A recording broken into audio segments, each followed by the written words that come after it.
You know, the federal market the landscape really has changed quite a bit. It continues to change.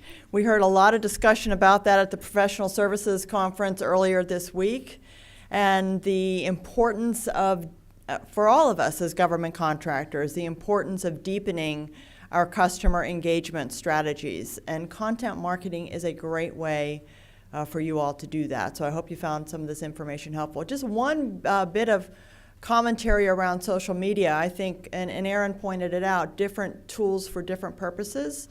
And if you would think of social media not perhaps as a place where people are consuming a lot of content, but it is a tool for you all to push and drive people to your websites, to your microsites where they can consume your content.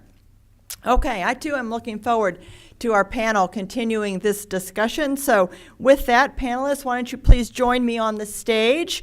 And while they are getting settled, I would like to introduce our moderator, Jason Skloven. Jason has been part of the Merit Group for the past 15 years. He started the agency's marketing and digital practices, and today, as Senior Vice President and partner, Jason oversees their creative services practice.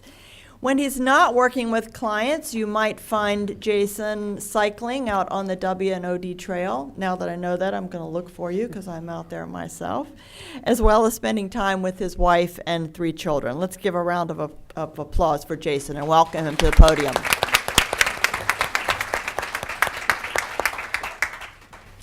Good morning, everyone.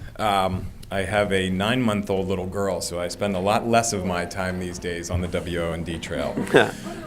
Yeah, I will do that. Well, good morning, and again, thank you all for your time today. I know everyone is very busy, and we have a lot going on right now. The research was incredible, and as it pointed to, things are constantly changing in our field. Whether it's the types of content that people are interested in consuming or the way they get it, things are constantly evolving. I think what's different about our space versus some of our maybe private sector peers and colleagues is the fact that every 4 to 8 years we get a new administration. So that really kind of hits the reset button in a lot of ways, and we have to be very agile in that respect.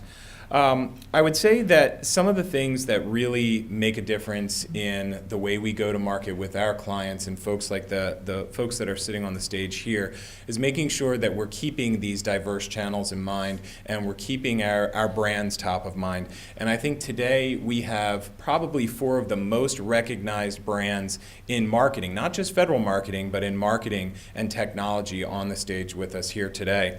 So I'm going to start our introductions. Immediately to my right is Jessica Outer, and Jessica is the marketing lead for IBM's U.S. Public Sector Service Division within the Global Business Services Division. And Jessica oversees a team that creates and implements marketing strategies, ad campaigns, and she manages the IBM brand at a lot of different industry conferences and events within our market. So welcome, Jessica. And then immediately to her right, we have Pamela Merritt. Pamela is the Managing Director of Marketing and Communications for Accenture Federal Services. No relation to Merit Group, by the way. I'll put that out there, but we're still happy to have her. She's responsible for marketing strategy, investment, and program development for campaigns and initiatives that are designed to advance the Accenture Federal Services brand and business in strategic areas. Prior to joining Accenture in 2014, Pamela was the marketing lead for Deloitte Federal Government Services. So thank you, Pamela, for joining us. We also have Dante Ricci. Dante is the Global Marketing and Public Sector Lead at SAP. There he leads global marketing for the public sector, where he plays a significant role in achieving the company's global mission to help the world run better and improve people's lives. Dante has over 20 years of experience in technology. He's held roles that include operations, finance, solution engineering, and of course, strategy and innovation. So welcome, Dante. And lastly, and certainly not least, we have Dan Horowitz, who is the Director of Advocacy and Campaigns with LinkedIn's Marketing Solutions team in Washington, D.C. And Dan's team works with industry organizations, nonprofits, coalitions, political campaigns, and other groups to leverage LinkedIn's data and content to really make unique and interesting campaigns for outreach and engagement efforts for their clients. So welcome, Dan. And thank you all for joining us. I'm going to kick the panel off today with kind of a little bit of a softball question, just to get things warmed up. Really, after seeing the presentation that Erin gave, was there anything in the research that either surprised you or you found particularly interesting? And I think we're open to any feedback or contrarian views. We really want to have a good discourse. So with that, I'll start that with Jessica, if you want to just go immediately to my right, if you want to kick us off. Sure. So I think with us, we did, over the last 6 months at IBM, we did a big push in social. LinkedIn and Facebook, Twitter, Instagram, which I still don't understand, and Snapchat. I really don't understand Snapchat. But luckily we have a lot of millennials on our team that do understand it, so they are helping all of us that don't understand it. But we've done a major push with our content through those vehicles, and it has really helped us tap into a different type of consumer and market within the federal and public sector space, especially state and local. But does that drive business? We don't know. We haven't really done reviewed the numbers yet, but it definitely has put us out there in the market in a different space.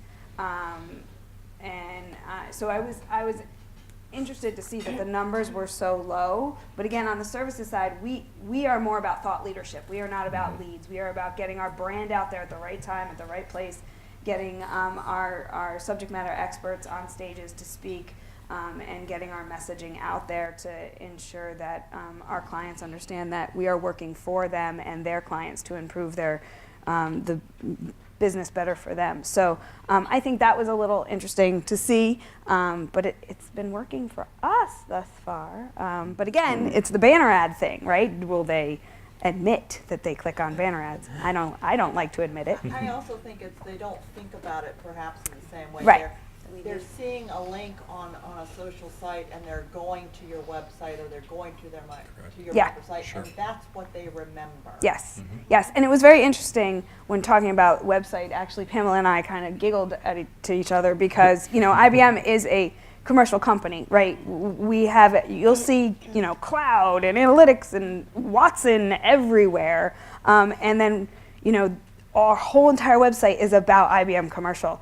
And I was like, can I just have a square, please, on the website? And finally, earlier this year, we actually got like 3 pages. So we're getting there. So it was really funny that you said that, because Yep. Go ahead, Pam. Yeah. Well, no, I think from our perspective, when we were looking at some of the data that came out in the study, I think a lot of similarities in terms of both government and contractors seeing that there's value in research reports and white papers and case studies and those types of things. So not a whole lot of surprise there. I thought social, I think from our perspective, we recognize the value of social in attracting more people to our site, and bringing them closer in and getting them to explore a little bit more, because at the end of the day it really is, right? Advancing the brand and getting them to learn more about you around the issues that they care about. The one thing, though, is that I think when you look at just the macro trends that are shaping what we do, it is digital's dominant and social is mainstream, and consumers have a lot of power with the smartphones that are in their hand, and with distribution channels being as decentralized as they are, it's incumbent upon us to be really everywhere and testing that out and seeing what people do and what they respond to. So the one thing that I thought was interesting is, at least from our perspective, we are testing out a lot of different things. Paid search, paid social are tremendously important, and those are 2 major drivers. And then, a lot of the activity that we do on LinkedIn and Twitter is hugely important. But what we find is, I think what's really important is to really look at the data and seeing what people are doing. So that phrase of watch what I do, not what I say, is really important. So it gets to your point of, what would they admit to, or what are they really aware of? And the one thing that, again, that sort of makes you giggle is when you think about blogs, and I'm not up here to advocate for blogs, because I think we've all had our experience, right, of like what comes in fashion and what goes out. there was a colleague on my team who approached and said, I have this really awesome idea for launching a new blog. And I was hugely, not suspicious, but I was like, what? It sounds so, 2012 or 22, right? And she had this really great idea, and she executed on it flawlessly. And then as we watched the numbers start to come in with mixed content, right, reused content and some fresh content, using video, using repurposed content, and maybe it was just a combination of the topics and the people and the way it was executed in really like visually compelling way, it blew away the numbers that we were expecting. And so I think at the end of the day, like we have to experiment and we have to pilot different things, and we really do have to watch the data, because at some point then you have to make choices, right? Because we all have limited resources. So, as you watch the data and you see if it's bringing people in and they're returning visitors, returning consumers of the content, then you start to explore and then determine what makes sense to invest in. So that's been our experience to date. And I think you bring up an interesting point about experimentation, especially about some of those channels or even content types that were falling down on the list.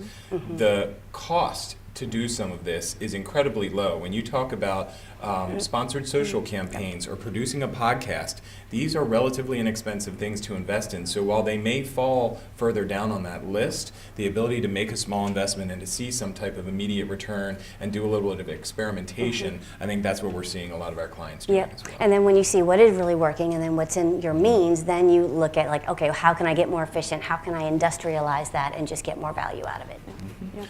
Dante, what about you? What are you? Yeah, I thought the biggest surprise was the blogs. Okay. I think you hit it on the head with some blogs. The good quality blogs are getting 20,000 plus views. 2 or 3 of the ones that we had, and the investment probably was very short, 300 words, 500 words, and we didn't have to go through this whole process and invest a lot of money. And then the amplification just takes its life of its own. And I think one of the things that Aaron touched on was it's leading to other content. So the blog itself sometimes is not the impactful piece, but how it leads to the other content. It's gateway traffic. It's gateway. And Dan, I think you have a slightly different perspective on the panel today, but you've spent your career in this space. What really stood out to you? Well, 2 pieces of data from LinkedIn world that I think confirm and tweak and definitely confirm what the panel's been talking about. So in the personal device section, when we talk about mobile, right now about 63% of all of LinkedIn's traffic is through its mobile app. Mm-hmm. So LinkedIn is 100% a mobile-first company. Yeah. All of our development is on mobile. You've probably seen the new version of the desktop site. It's basically a degraded version of the mobile app. And so we know that that's where the audience is, and it is in that 5 minutes where they have a break between meetings or while they're waiting for the metro or whatever it might be. It's not as if they're sitting and looking at their phone all day, but it's those breaks throughout the day, and the LinkedIn feed is becoming one of their go-to feeds in addition to a feed like Twitter and some personal feeds like Facebook. So I think that focus and if you can't be mobile first, certainly make sure all of your pages are mobile optimized. As people come from mobile first social platforms, they're going to want to hit a page that's optimized and works well on their device. The second piece, which I think definitely confirms what the panel said, we have a piece of data that looks at B2B broadly speaking, and it says that a typical B2B buyer needs to be exposed to at least 10 pieces of content before they're ready to make a buying decision. And obviously in the RFP procurement-driven world of Fed, it's a little bit different, but it's basically the same concept. And so if I were putting my strategist hat on as opposed to just purely LinkedIn hat, I think about it as an all-of-the-above strategy, right? And so to get 10 pieces of content in front of someone, you have to be successful in social. You have to have a well-thought-out social strategy. You have to have great landing pages. You have to have a couple blogs that draw people back to your site on a regular basis. So it's definitely not a either or. There's a few things that I would throw out with the potentially digital display. I might throw that out in some cases with certain B2B audiences that are just either blocking them all or have become blind to banner ads. So the next question, and you saw right at the outset of the presentation, we focused on the sales and marketing funnel. And it's interesting because the idea of a funnel started out in the sales world. This was a sales concept, and now marketing has adopted that as the sales and marketing funnel. And the reason for that, and I think we all know, it's because the worlds of marketing and sales and where that line is drawn have gotten significantly more blurry over the last few years. I think there's a well-known corporate executive board study or statistic that says something like 75% of the sales process happens now before a buyer even talks to a representative from your organization. So recognizing that, we focused this year's FCMR at those different stages of the federal procurement process. So the next question, and when I went over this in our pre-calls with the panelists, this one was by far the one everybody wanted to have a response to. How closely are you working with your sales and business development teams to work with them to really shape content that's making them more successful? And then if you're doing that, can you share some of your best practices? Because we get that asked a lot by our clients and by our customers. So Pamela, I'll kick that one to you first. Sure. So we work very closely with our sales teams and then actually all of our account teams, because at the end of the day, we are all there to figure out how to help position our teams in front of the clients. To your point, just be there everywhere all the time. So we've been spending a lot of time talking with teams, really, because I think the marketing team thinks about our role is really helping to sharpen up everyone's skills and sort of bring some of their a new mix of skills into what they do and mix it in with some of the traditional things that they do. So we're spending a lot of time talking with them about how to leverage social and looking at, to your point of if there's a lot of pre-activity that people are doing, that 75%, then you have to be out there being really active and engaged. And it's not just coming to forums like this, as valuable as they are, but you have to be on social too, and you need to be doing a lot of other things, sharing content, contributing to content, commenting, et cetera, et cetera. And where we've had some really interesting success is really in two places. First is getting everyone trained up and really looking at how you can gather intel through the various social channels. So really looking at social intent data. And there's so much that you can find out when you are really analyzing what people are looking at, who are they following, what are they retweeting, what are they posting, what are they liking, and all of that is tremendously helpful for you to understand what makes them tick, what's really important to them, things that you should be communicating through some of your real conversations with them. And then also too, when are they online? When are they posting? You might want to start making yourself available and commenting and posting and using the hashtags that they are doing. So it's just another way of being present and in their world. And then I think the second place is, from our perspective, is just enlisting more people to helping amplify and sharing the great content that we're creating. So, getting the 10 pieces of content out and exposing people to that, it can't just be marketing's job anymore. At some point we are all marketers, all 9,000 people who are at Accenture. I need to enlist their help to do that. And if one of the stats that I had seen is if people get exposed to, I think, 570 plus messages a day. So if they have the power to swipe past what it is that they don't want to see, but they do want to consume the things that they do care about, then I need more people helping me get to those people. Dante? I'll pivot a little bit. I'll just focus in on one specific area where we want to collaborate more and we need to get closer. We're trying to continually do that, is the thought leadership content. And specifically, let's scale down the number or volume of thought leadership and go into more quality and less quantity.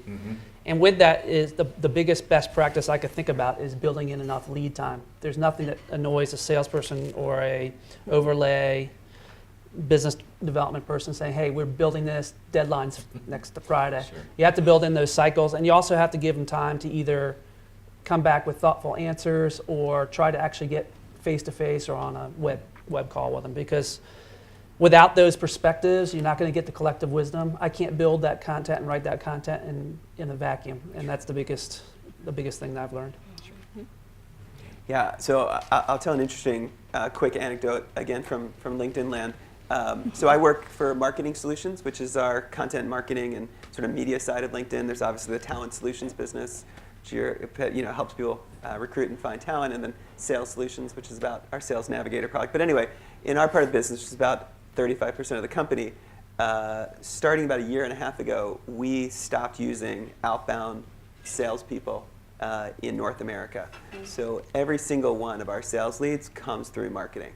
And it's about 90% digital marketing at this point. So content marketing is the key piece there, using obviously our platform, but obviously many other digital platforms as well. So in order for the sales team to grow at LinkedIn, we have to be 100% in sync with marketing, both in terms of message, in terms of content, but also in terms of how we're finding the right types of leads, constantly evaluating whether the leads that we're getting are in fact the right kind of qualified leads that lead to great customers with long-term value. So I think that trend that we're experiencing is something that most organizations will move to, because it's so difficult to do outbound sales. It's so difficult to get people on the phone. That world has really changed. And so getting the right content in front of people, which again speaks to all the above versus search, right? Search, you're at a place where I've already decided I want something and now I'm going to search for it. But when you're trying to make people aware that they need something, as was talked about in the earlier presentation, that's where you need to be thinking about all these channels. So we're 100% integrated at LinkedIn. Interesting. Jessica? So we at IBM, we are now very close to 100% integrated with the sales team. We've done a big shift over the last 12 to 16 months. I actually used to report to our chief sales leader, growth and sales leader in GBS. I no longer report to him, but we have an amazing relationship. So over the last 16 months, I really did a big change management effort with our sales and BD team to have them change the way they think about marketing. We are not just people that sit behind booths in conferences, right? We can help you build content. We can help you build those relationships. We can help you with your digital presence. We can help you really build your eminence with your clients and be thought leaders in the marketplace. So we are now at a point, we actually created an Eminence Academy within IBM, within our GBS federal area, where those sales leaders that were really digging what we were saying went through that Eminence Academy to really help them understand how we can help them. And now we are really focusing on what do your clients, how do they consume information? What do they like to read? How do they like to read? Everything we saw in this study, and we are really building large-scale campaigns around that for each of our clients, and especially, if we know an RFP is coming out, we'll start 16 months ahead of time to make sure we know IBM's bidding on it, who the partners are, how do we get the partners involved, all of that big process. IBM marketing is at the table from the beginning. And this has been a long change management effort, but we're finally there. Nice. How long did it take, that effort? So I pitched it about 2 years ago. They let me do it 16 months ago, and now we're finally here. And now, luckily, I have a team now reporting to me that just keeps going. So those of you who know me know I like to go off script, so this is where the whole thing comes off the rails. Oh boy. So a follow-on to this question, from our side, from the agency side, one of the biggest challenges we face in this whole kind of challenge about marketing and sales and getting them together is access to data. So data from the time somebody comes in as a prospect to a marketing qualified lead to a sales qualified lead and then eventually a closed piece of business.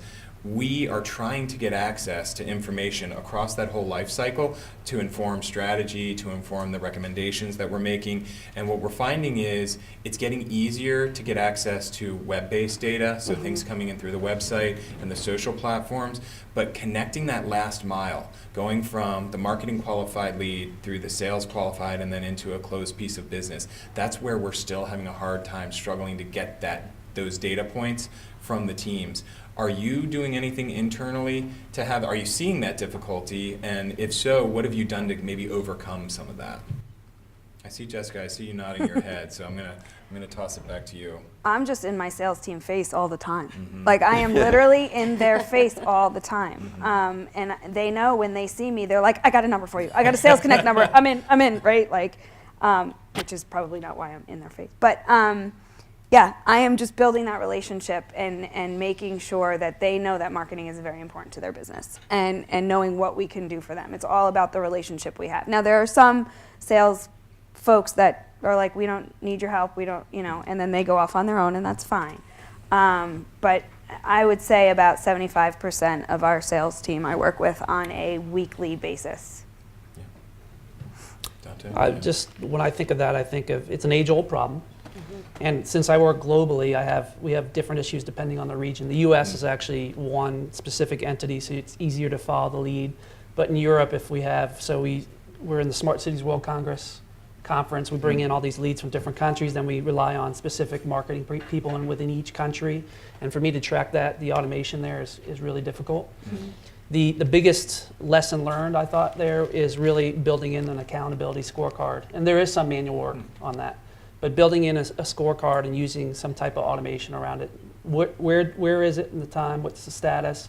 Where's the AE? And then you got to go back to the GM, in my particular case, GM for that particular country, and say, okay, we've built all this, we've invested this kind of money, we can see that this is not being moved forward, what is the issue? And a lot of times it's just salespeople not focusing. Gotcha. And you just have to remind them and build in that automated accountability. Okay. Anybody else want to touch on that? Okay.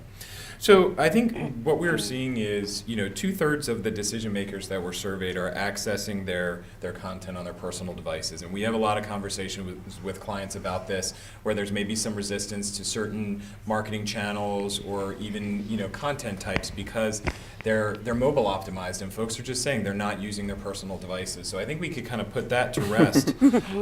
But specifically, and I thought Aaron kind of framed this well, what are you doing to create that commuter-centric strategy? What are you doing to really make sure that your content is mobile optimized and really ready for folks to take advantage of it on different types of platforms? And Dante, I'm just kind of going down the line, so I'll kick off with you on that. Well, it's funny, we have somebody in the room, Laura Grant, in the back there. She's our head of our innovation on the federal side and public sector side, for that matter. And she is specifically building a site for the federal group, and it's going to be mobile friendly. And you have to have that localization down to the last mile. And in fact, the UK federal team that we have also has their own web app, and they advertise the web app. Now the results are iffy. They're still looking at whether, you had mentioned earlier, they're still looking at the numbers. But it's interesting to test out different ways to do it. Is it you want somebody to have to download the app? That might be great for an install-based customer who understands you, wants to learn more about what's coming on, how to get more value out of your capabilities of the product. But really with SAP, we're trying to move towards away from, we're trying to get more net new eyes on it. So when you want to do that, you want to localize it and mobilize it for your specific audience. And the best way to do that is on mobile. Dan, you mentioned you guys are mobile first at this point. What are you doing to help your user base understand how to adapt their content for that form factor? Well, I'd say two things. One with the LinkedIn hat first. So the easiest hack to creating mobile-friendly content is to post it natively on a social platform where it's already going to appear perfectly in mobile. So right now, anyone on LinkedIn, any one of our 500 million members can create a long-form post. There's over 160,000 posts every week on LinkedIn now. So for all the organizations that have blog posts and that have thought leaders where you're creating that content on your blogs, just cross-post it on LinkedIn. And that way, when someone sees the content on LinkedIn, it will be mobile friendly. When they comment, like, or share, their network will be informed of that content. And all of that experience happens right there on the device where they don't have to leave. I think the second thing, again, totally off LinkedIn world, is to think about ways to use digital audio, right? I mean, so a lot of people who are commuting in this town are no longer listening to terrestrial radio and are listening to Spotify and other platforms, Pandora, that do allow for really contextually relevant advertising. And you can imagine a day where you'll actually be able to target people as they're driving up 395 to the Pentagon, or very, very geo-specific based on where their car is, now that all of our cars are fully digital, as well as where their devices are. So think about not just not just images and text, but also sound. Jessica? Yeah, literally everything Dan said we're doing. Good. Ditto what he said. We are also doing a lot with YouTube as well. You know, because you can also listen to YouTube and you don't just have to watch it. We do a lot of podcasts. We have the IBM Center for the Business of Government has a radio show every week where a client comes on. Not only is that on Fed News Radio, but it's now also being filmed. So it is a visual blog. And then we post that on LinkedIn and we post it on Twitter and so we're all over the place. As for our website, it is, again, we're lucky we have 3 pages in the federal space. I'm hoping, one of my goals is to get it to 5 pages by the end of the year. It is digitally enhanced and you can look at it on mobile devices, but we are really using the LinkedIn vehicle and Twitter and other areas and blogging and all of our thought leaders trying to get the messaging out there. Yep. Yeah, I mean we're doing the same thing, right? It's like getting the right balance mixed. Yeah. And it's also, I think, not just mixing the format, so the snackable and the long form and video and those types of things, but it's also doing a mix of both issue-based content and then human interest stories, right? People who are doing really amazing things in support of veterans or in support of STEM or some of our efforts around women and inclusion and diversity. So I think, as people sort of are fluid and they're in and out of both their personal and professional lives and in those times of the day that is now becoming more 24/7 as all that becomes a little bit more blended. I think when you're doing more to try to attract people, I mean, having that right mix of both personal and professional, we're finding to be very important. So next I want to move the discussion to social media. And when Erin put this slide up, you could hear the buzz kind of filter throughout the audience. So I think this is a topic of interest to a lot of folks in the room. And when we look at those social media channels, YouTube came up first. And I think that's interesting because for years we've been telling our clients video is important and you need to put it on YouTube.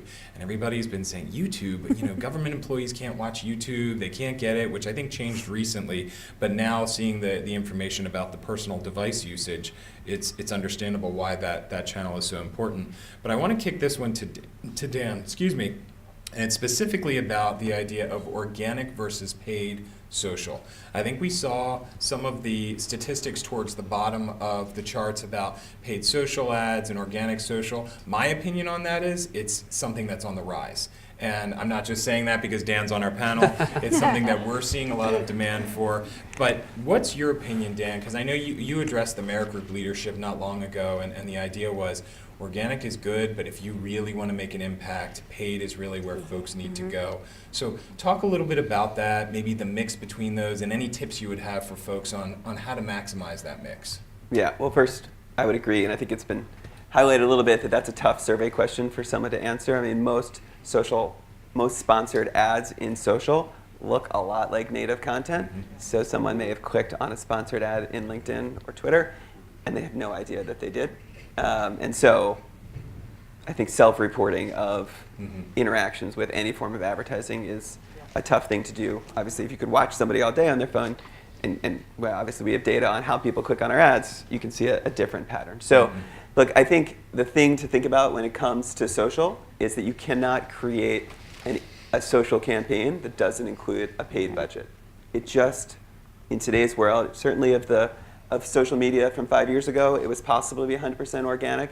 It no longer is. All of the social media algorithms, with the exception of LinkedIn, punish organic content and require brands to spend money to reach the people that they want to reach. And even on LinkedIn, where organic content works a bit better, you still need to think about paid to reach all the people that you want to target that don't follow you. So if they don't follow your company page and you post all the time on your company page, they're not going to see it, right? And if you're only concerned with IT decision makers at a bunch of different agencies around town, well, why wouldn't you use a paid social budget to do your best to be in front of them as much as possible with super valuable content, right? So definitely create organic content. That organic content will be shared by your networks, by your employees. Their networks will see it. That's valuable. But if you want to be sure that you're in front of the decision makers and the people who ladder up to those decision makers, you need to think about paid social as a critical piece of what you're doing. And of course, it's all trackable, right? So you can see at the end of a campaign how you did organically, how you did with paid, what kind of traffic came from both. On LinkedIn, you can see the business demographics, so you can see what came from Gov, what levels of people they were. All of that information is available both from an organic as well as a paid perspective. So as you create each campaign, you can then optimize and get better each time. Who else wants to pick up on that? I know there was a lot of conversation. You want to, Pamela? Yeah, well, no, I mean, I just would want to foot stomp it. I mean, like, if you're going to spend the Is that a good time. thing? What? Yeah, in a good way. I mean, if you're going to spend the time to invest in a really fabulous piece of content, you have to put the money behind it to get it out there. So just as important as investing in the content is, it's equally as important, I think, if not more so, to invest in the distribution. I'm not sure what more to add to that, but I think you absolutely have to do it. And then also being really disciplined in how you flow all that through. So being super disciplined in the keywords that are in the the SEO title, the title on the page, all the different page parts, etc. And all of that, I think what we're finding is as the content group is developing the content, the social and the distribution team is looking at like jointly planning all of that up front, as opposed to develop the content, throw it to the fence, and then hand it to the digital social folks. Okay, now you all figure out what to do with it. All of that planning happens together up front in parallel. The one thing I'll just mention, though, what we found is, and I think that speaks to the power of case studies, is that we were actually just looking at our numbers earlier this week, and case studies, hugely important, right, at all stages of the buying process, and we found that case studies performed about as well whether or not we had paid promotion behind it or not. So I think, as you need to look at your limited budgets and decide where you want to put money, it's just something to think about, where you might be able to dial back or take your foot off the gas and perhaps take some of those precious resources and put them someplace else. Okay. Anybody else? I was just going to say, to Pamela's point earlier, doing a paid search like on a LinkedIn or a paid advertisement or a banner really plays to data and analytics. We didn't do it last year, and we didn't get many hits at all. But then we did put some money behind it, and man, did it grow. And our leadership is now like, we got to do this all the time. And I'm like, oh, okay, slow down. But it really does pay off. And you can instantly see the analytics behind it and the data, and you can really prove your point as to what content is being hit on more. What are people interested in? And the targeted. You could do it very, very targeted, which really helps. Yeah, and then it's addictive. Right? Yeah, it really is addictive. Once your Yeah. execs The and your sales team and the account Yeah. team see the data and like what they can really get from it and what they can do with it, they're like, oh, that's great. So when do we get the next report, right? It creates a monster. It really does. Yeah. Feed the beast. I think what I was going to say, because this is also about content, one of the things that we do a lot with our clients is as we're building the content assets, we're thinking socially about that content. So how can we split this up? How can we adapt this or slice it so that it's easily usable on social media channels, whether that's organic or paid? If you do something like the infographic you see in front of you, we designed that so we could take it apart and push it out through social. We've done that for folks in the room where we create a tip sheet and we separate each of those tips out and do a Twitter card campaign and push those out that way. So I think thinking about social, whether it's paid or organic, as you're building your content, that's something that can help extend it as well. One thing we should think about, though, because I look at us, Microsoft, SAP, IBM, Accenture, very large organizations with different departments and bigger budgets. And when I look out at the audience, I keep thinking to myself as we keep answering these questions is trying to put myself in the place of somebody who's a bit smaller. And you have, say you have $10,000, $20,000. Out of that $20,000, how much do you spend on building the content, and then how much do you spend on paid search, and how much of that paid search is really going to pay off if you only can invest 15, 20, 30% of that. So I'm trying to think through that. That's why I didn't answer that question originally. Good point. Good point. I don't know. Well, we're running a little ahead of schedule, but I want to make sure that we have any time to address any questions from the audience. Does anybody in the audience have there you go. Okay. Yeah. So I have a question on the content Got a microphone right behind you there. Sorry. I have a question. Sorry, Melissa Slago from Scoop News Group, Fed Scoop, for all of my Feddies in here. I have a question on the content of your content, because I always found that was a big piece. So I spent years working for a Fortune 15 company leading public sector marketing. And my question is, how do companies like you guys gather information, feedback directly from your customers on your content? So just as an example, we used to use a third-party company that we would kind of bring in our direct customers and ask them questions about whatever we were trying to pitch, right? So software-defined networking is an example, just to make sure that we understood how they viewed the barriers to deploying software-defined networking. Are you guys doing anything similar where you're directly polling your customers on just to make sure your content is relevant? Does that make sense?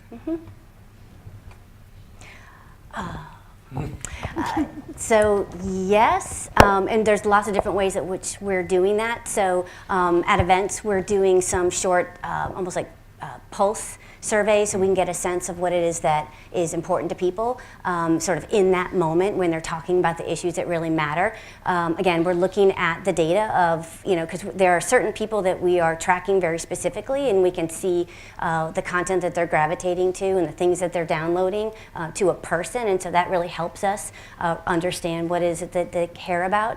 And then, of course, that there's just a lot of conversations that we have with our account teams, with our sales folks. And so I think we're really just trying to get information from as many different angles as we can. So as we're getting the information directly from the source, from the clients, there's a way to sort of test it and validate it or socialize it with other groups, so we can get a little bit more of a 360 informed view. And so with that, how do you close that loop back? Right, so working IBM as an example, you're talking about being a big consumer, or not so sorry, consumer, corporate-based company, and you have your own specific messaging needs for federal, right? Mm-hmm. So how are you bringing that back to a lot of the groups that are developing content to cover the swath of enterprise, but you need your customization, and you've had this conversation, and they're telling me this, which may be a different barrier than you have on the consumers, or excuse me, on the enterprise side. So how are you kind of closing that back? It's a struggle. It's Yeah. a struggle every day. And I don't know if we ever really close it back because there are so many hands in the pot, so to say. But we do have actually a global team. We're global, and then North America, and kind of like SAP has, lots of different divisions. But we have a global team that puts out points of views. Everybody then in the geos takes the point of view and makes it their own. So let's say our global team comes out with the digital point of view. We will take it and we will, quote unquote, public servicize it to what we need it to be. And then we will work with our account teams and our sales teams and our BDs, and then also people on the commercial side, because we have found that our government clients are very interested in best practices from commercial. So we'll make sure that the messaging all ends up to be what our clients are looking for, and we ask them, just like us, just like Accenture at events. We're polling them, we're asking them.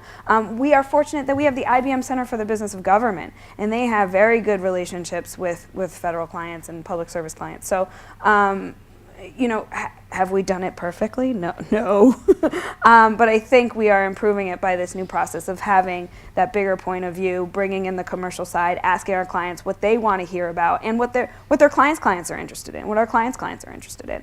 But I don't know if we actually ever close the loop. But I think it's a good question about how deliberate you are about it, right? That's a great question. I think the other key thing to keep in mind there is I think Pamela brought it up earlier, is social media listening, right? And trying to understand what content is trending and moving through the influences, the channels, and the audiences that you're trying to reach. So we have our own trending content product. It's actually going to get better over the next few months. So you can take a persona like an IT decision maker and look at the kind of content that she's reading and sharing and commenting on.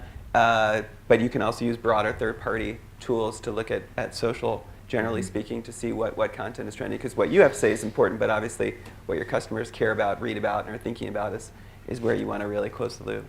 Yeah, there's a tool that we use called BuzzSumo. I think it's B-U-Z-Z and then Sumo.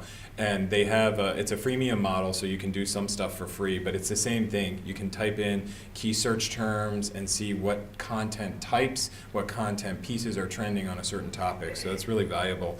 The other thing that I wanted to touch on, back to your question about taking corporate content and federalizing it or making it specific to the public sector, we see that a lot with our clients. We'll get, we've seen folks come into a corporate or into a federal audience or a public sector audience and give a corporate presentation that falls flat. And a lot of times it's, well, if we just mission up the corporate content, if we add the word mission in strategically, it all becomes federal. And everybody's laughing because you know it's true. But it's, what we found to be really effective is the proof points. So if you can take that corporate message, and sometimes they don't like you to mess with it too much, but if you can take that corporate message and align public sector proof points to it, that goes a long way to making it very specific to this market. Any other audience questions? Mark in the back. This is for Dante. I don't need a mic. I don't need a mic at the radio station either. Dante, when you emphasize thought leadership more than anybody else up there. So how do you integrate the portions of thought leadership, the individual subject matter experts? How do you build out their profiles on LinkedIn or whatever social platform they're on and coordinate that with the content and then disseminate the content? There's a couple different ways I'm thinking of answering that, but there's two things. One is, from a social selling perspective, building thought leaders. We have I've actually trained. We have ambassadors inside SAP who train others on how to build their social profiles and build thought leadership and build out their personal brand. And then the second piece, I think, on the thought leadership side, and ties back to that question, is on thought leadership, we're always trying to build a persona, and hopefully I'm answering your right question, but we're always trying to build a persona of who's going to be reading that. And do you want to go back to, an install-based customer, a net new customer, large, small, medium, a CFO, an acquisition person, and then you want to bring in the subject matter experts in the field to get their expertise. And then going back to this question, you want to actually go out and try to find in some particular way to get feedback either from an analyst, like a Gartner or an IDC, plus a customer, or two customers, or three customers. More customers, the better, because one customer is going to want to always think in their prism, and then the next customer is always thinking in their daily life. And before you know it, you're going down these rat holes and you're actually developing a longer, less impactful script or storyline of your presentation. So you have to really, and then you have to, again, I'm just thinking through this as I'm answering this, is you have to take all that content and then really distinctly look at it and decide what really is going to be impactful. It might mean a lot to this particular person, but you're thinking the majority of the people really don't care. So again, you have to be respectful of that person, and if it doesn't show up in the content, then you get a little bit nervous because it could be a champion customer that you have that you don't want to upset. So you just have to be real careful there. Does that answer it? Any other questions? Yeah, Michelle. I'm just curious to know if the study revealed any data on. Oh, sorry. If the study revealed any data on what maybe the most read technology publications are. I don't think this particular study did, but the media, yeah, and You have that data. we did. There is that data on Market Connection site. I can send you a link to it. Okay, awesome, Yeah, thank you. absolutely. This one focused mainly on some social channels and then more direct, push and pull channels. But we'll get that information to you. Anybody else? Yeah. Do you have a microphone? I guess I don't need it. Yeah, I can hear you loud and clear. So this is Anime from Busan and Hamilton. So you guys talk about marketing or targeting in the marketing space. So I'd love to hear your thoughts around what the source of data is used for targeting today, and any insights you can share. Sources of data used for targeting today. I can go first. Just in terms of the way that you can, and I could do an infomercial for LinkedIn, but so I'll just cover it very briefly. Obviously, on LinkedIn, you can target based upon anything that's on someone's profile. So again, I can target based on what department in the government someone works in. I can target based on their what they do for a living, so what their job is, and then what skills they have. So if they're in security detection, someone will have endorsed them for security detection, and so that'll be a signal. But the broader trends around account-based marketing certainly impacting federal and a big part of how our marketers think about using LinkedIn. So again, either targeting by that company they're trying to reach into, and now you can bring your own CRM data to LinkedIn. So whether that's an email list or Marketo or Elko or whatever it might be, if there's specific people inside of those organizations that you want to target, you can bring that data to LinkedIn to build that. So I think it is becoming more of the world is becoming much more directed to specific types of people, as opposed to broader personas that you hope to reach one day, and that we're measuring ourselves on our ability to move through accounts deliberately to get to that end goal of trying to close the deal. Yeah, I think for us, something that we're doing a lot, and I'm not sure, tell me if LinkedIn's platform has this as well, but when we get that source list, whether that's from one of the media partners that our clients work with, where they'll host an event or a webinar and they'll get a source list to work from, we can actually take that list and load it into some of the social platforms and create lookalike audiences. So it'll take all that demographic data based on that email address, and it'll find similar audiences that look exactly like the folks that we input. And I know we've been doing that on some of the sponsored social campaigns where we'll upload the list and it'll form those lookalike audiences for us. So that's been something that's pretty valuable for us. As of Monday of this week, you can do that on LinkedIn. There we go. See? Yeah. Ta-da. You ask and you shall receive. That wasn't. I swear that wasn't planted. I'll collect my money after that. Any other questions? Yeah, Victor. How'd you know it was me? Oh, I know you. I didn't do it. Would you share the research I'm sure you have, on federal buyers' priority, what they're looking for from a professional service provider?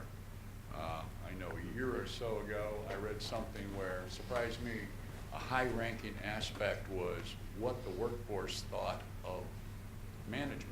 But I don't know, do you have priorities that you target, decision-making priorities for federal buyers? So but the question as if I understand it, from a professional services point of view, what are government decision makers looking for in the qualities that they're seeking out from a professional services firm? And maybe Accenture, probably that's a squarely right down your fairway there. And we answer that all the time. Yeah. Custom. Custom research. There you go. Custom research. Yeah.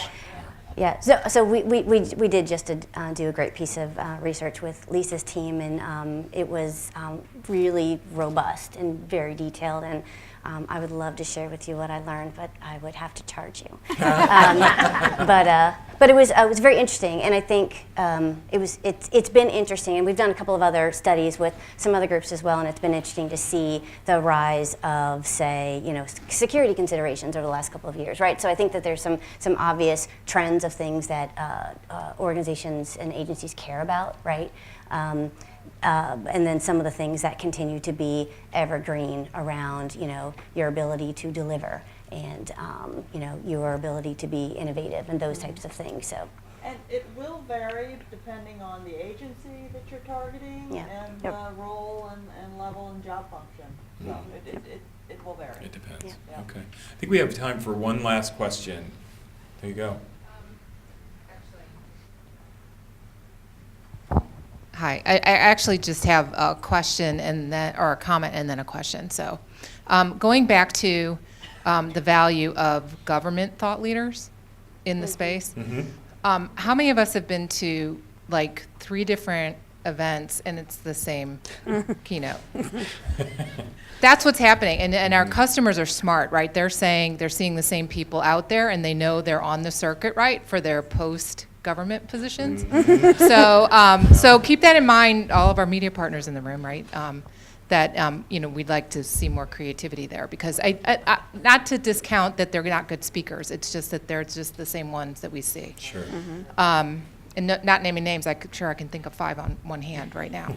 So that's just a comment. And then a question. How many of us have delivery teams besides sales, right? Your delivery teams on the back end. If you're not leveraging them and not talking to them, getting to the point of Aaron's comment about what is the problem you need to create that they didn't know they had, that's where you're going to find it. Yeah. And so don't discount leveraging them. Your salespeople want stuff from you all the time, right? But your delivery team is who can give you the customer feedback. Interesting. That's exactly right. And actually at IBM, we started a campaign where we have, obviously, we're services, right? So we have 3,000 people out in the field delivering. And we are putting them all through a brand ambassador training. Each person is an IBM brand ambassador. No matter what level at IBM you are, no matter what your job on client site is, know that when you are at work and even when you're outside of work, you are representing the greater good of IBM and what we bring to the table and how we want to help solve our clients' problems. So it's a 2-day extensive training that we are slowly creating and rolling out. But that is an incredible point. Delivery they are your main brand ambassadors because they're the face of your company to your client. They're there every day talking to them. Yep. So thanks for bringing that up. And that's been some of our most successful content collaborations. Yep. All right, so to close this out, because I noticed there were a lot more questions in the room, what I want to do is ask a final question of the panelists, and if you can give your response, but then if you're on social media or the best way for folks, if they have a question for you, where they can follow you or where they can connect with you, if you want to give that as well. So I think the last question, and this is kind of the standard closer, obviously, beginning of this year, we have a new administration. It's changed a lot, and it continues to change on an hourly basis. What are you doing either in response to this or maybe in spite of this? Because there's plans and there's long lead times in federal sales. So what are you doing in spite of this over the next 12 to 18 months? Really, what's your focus, whether that's from a technology perspective or from a marketing initiative or strategic perspective? Give us a little bit of that and we'll close it out. So I'll toss it back to you and we'll just go right down the line. Or I can come back. Oh, me? Yeah, sorry. I'm sorry. I was like, who's you? I can't see you. Yep, sorry. That's a tough question because it does change daily. And I think our plans change daily as well, but we're trying to be as agile as possible. We are, our account teams, we're really relying on our account teams and our delivery teams to really continue to understand the clients. And I know with the marketing, we're meeting with them, like I said, on a weekly basis to really continue to get our intel. I'm sure, as you all know, our CEO is very ingrained in the Innovation Council of this administration. So we get advice from the top down. And then we also have the IBM Center for Business of Government, which helps us a lot as well. But I can't say that we have a 12-month strategy right now because it does change daily, if not weekly. So we're just kind of trying to figure it all out and roll with the flow. Yeah. So I think for us at Accenture, there's two things. From a short-term perspective, and Dee Dee Blackwood, our media lead, we talk about this quite often. In terms of getting our content out to the marketplace, we are really hyper-focused on what's happening in our market and what announcements are coming, what are people talking about now, because at any point something could get communicated and then that just consumes everything. And so, you may not, you might want to choose to hold back on something. And even though everyone is geared up and ready and they want that piece out there and they want to launch, just now may not be the opportune time. You may need to wait a week. So I think that's the sort of the newness of where we are now that we're being really thoughtful of. And then, are there any creative workarounds, right?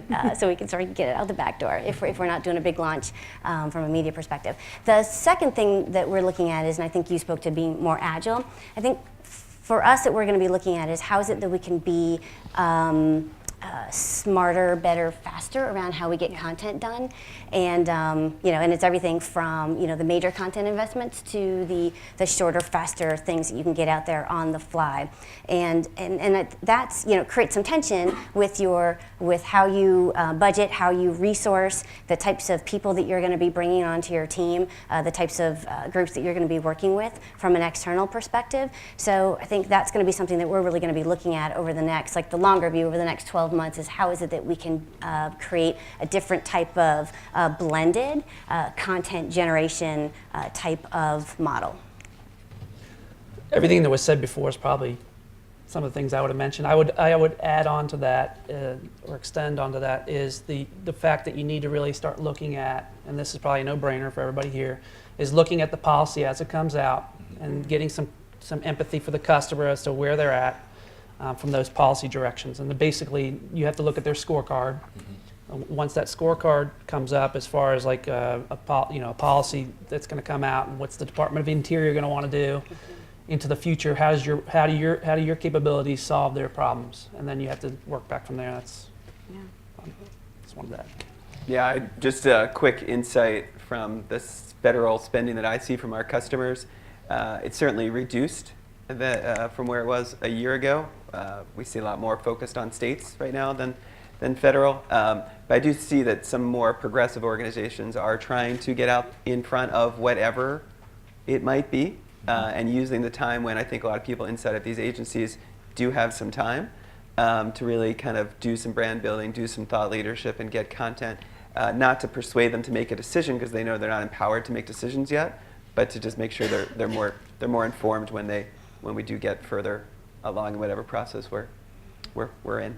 Great. And can I just make one comment to what Sure. Pamela said? Because I want to flip it a little bit, because I agree with her. Sometimes we look at content, we're like, oh, we got to hold this back right now, or we can't.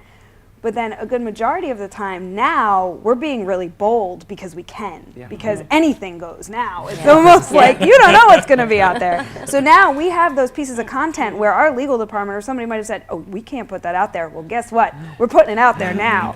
So we're now being actually a little bit bolder and a little bit more aggressive, and now might be the time to do that, because it seems that a lot of our customers are thinking that way, and they're not used to IBM being that way. Yeah. And we are changing our perception that way, as well as being a little bit more of the lion in the room. Yeah. Well, can everybody give a hand for our amazing panel? Thank you very much. We truly appreciate your time. This has been an incredible compliment to the research, and it's been a fantastic conversation. For folks in the room, we already put the link up there, federalcontentmarketing.com. The research report will be there, but we'll also be publishing an ebook in the next couple weeks that will take some of the insights from this panel. We have our writer in the room, and she's going to be taking some of these insights and incorporating it into an ebook that we'll be publishing. So definitely check back and make sure you download that.